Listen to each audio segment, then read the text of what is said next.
Hariharpur OP क्षेत्र में पलामू सांसद विष्णु दयाल राम ने बुधवार को केंद्र सरकार द्वारा प्रस्तावित पाइपलाइन फेज 1 का निरीक्षण किया। उन्होंने सबसे पहले हरिहरपुर में किसानों व पार्टियों के सदस्यों से मिलकर उनकी समस्याओं को सुना, जिसमें कांडी प्रखंड के 7 पंचायतों में घर घर नल जल का सर्वे नहीं होने की शिकायत पत्र सूर्यदेव सिंह, अरुण सिंह, प्रवीण सिंह, राजा ऋषिकेश सिंह व नीरज सिंह ने सौंपा।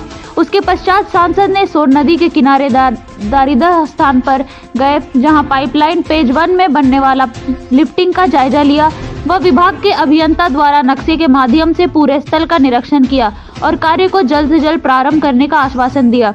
इस योजना के तहत जिले में पाइपलाइन के माध्यम से विभिन्न जलाशयों में आवश्यकता अनुसार पेयजल एवं सिंचाई उपलब्ध कराए जाने का कार्य हेतु 1169.28 करोड़ रुपए की प्रशासनिक स्वीकृति प्राप्त की गई है। इस योजना के अंतर्गत जिला के सोन नदी व कन्हरी नदी के 3 अलग अलग जल लाया जाएगा और कई गाँवों में सिंचाई व पेयजल हेतु सुविधा मिलेगी, जिससे हर घर किसानों को लाभ मिलेगा। जल लाने के लिए 3 भागों में बांटा गया है, जिसमें पाइपलाइन पेज 1, पाइपलाइन पेज 2 व पाइपलाइन पेज 3।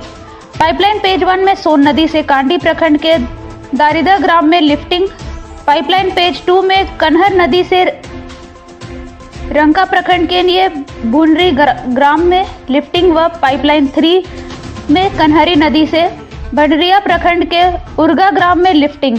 पाइपलाइन पेज 1 से सरस्तिया, कवलदाग, बभनी खांड, उतमाही, पंडरवा एवं पाइपलाइन के मार्ग से पड़ने वाले अन्य छोटे बड़े जल निकायों को जलाशय में भरा जाएगा। पेज 1 से गढ़वा, नगरतारी, मझियाओं, भवनाथपुर, कांडी, केतार, खरौंदी, रमना, सगमा एवं विशुनपुरा प्रखंड के किसानों को लाभ मिलेगा। क्या कहा सांसद बीडी राम ने?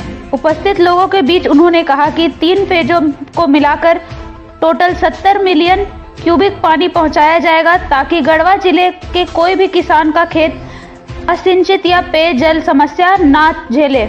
उन्होंने कहा कि हमारी केंद्र सरकार की यहां योजना पर कार्य इसलिए कर रही है ताकि किसानों को सिंचाई के लिए स्रोत प्राप्त हो। आगामी 2 से 3 वर्षों में पलामू व गढ़वा के किसानों की स्थिति अच्छी होगी। हमारी कोशिश है कि 70 से 80% जल की व्यवस्था पाइपलाइन के माध्यम से हो, ताकि 20% ही भगवान भरोसे हो। वहीं हरिहरपुर मंडल अध्यक्ष विनोद बिहारी द्विवेदी ने एक मांग पत्र सौंपा, जिसमें क्षेत्र के कई समस्याओं जैसे 2 दिनों के बाद धान क्रय केंद्र बंद होगा, नीलगाय की समस्या से किसानों को जूझना, अंचल संबंधी पूर्व रूप से कार्य कांडी अंचल कार्यक्रम में ना होगा, कांडी स्वास्थ्य केंद्र में 24 घंटे चिकित्सक का रहना जैसी समस्याओं का उल्लेख किया गया है। अलखनाथ पांडे, शारदा महेश प्रताप देव, जिला उपाध्यक्ष उमेंद्र यादव, दक्षिण पूर्व सलाहकार समिति के सदस्य रघुराज पांडे, मुकेश, निरंजन सिंह, संजय सिंह, शशांक शेखर, संतोष सिंह, बबलू सिंह सहित कई गण्यमान्य लोग उपस्थित थे।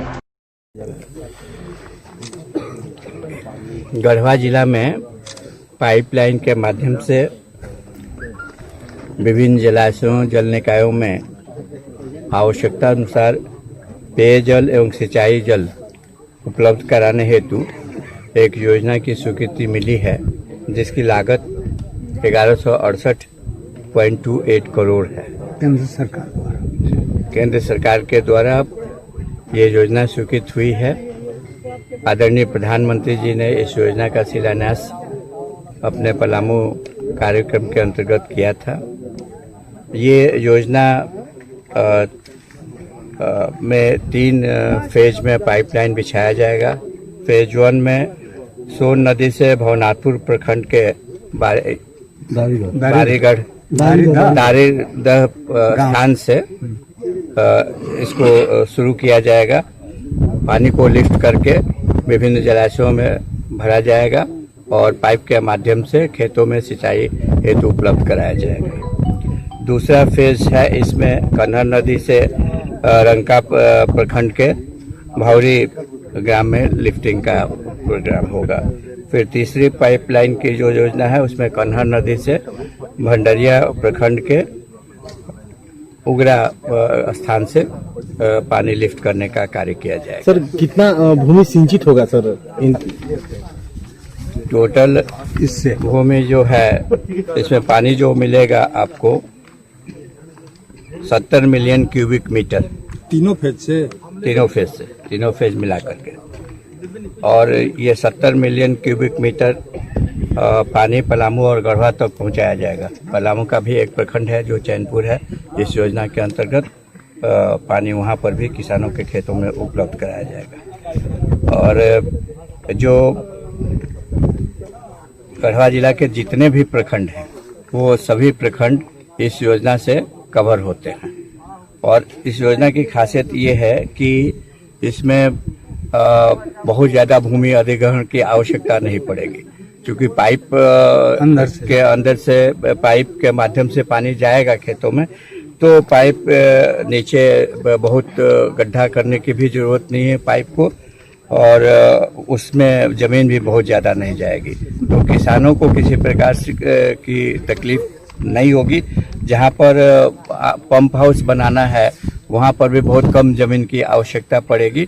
जिस जमीन की जितनी आवश्यकता होगी उतनी जमीन किसानों के द्वारा उपलब्ध कराया जाएगा, और उनको यदि उसमें मुआवजा चाहिए तो मुआवजा भी दिया जाएगा। लेकिन बहुत ज़्यादा जमीन उसके लिए जरूरी नहीं है, आवश्यक नहीं है। सर कितना जरूरी था यह सर जो स्कीम आया, कितना जरूरी था इस क्षेत्र के लिए?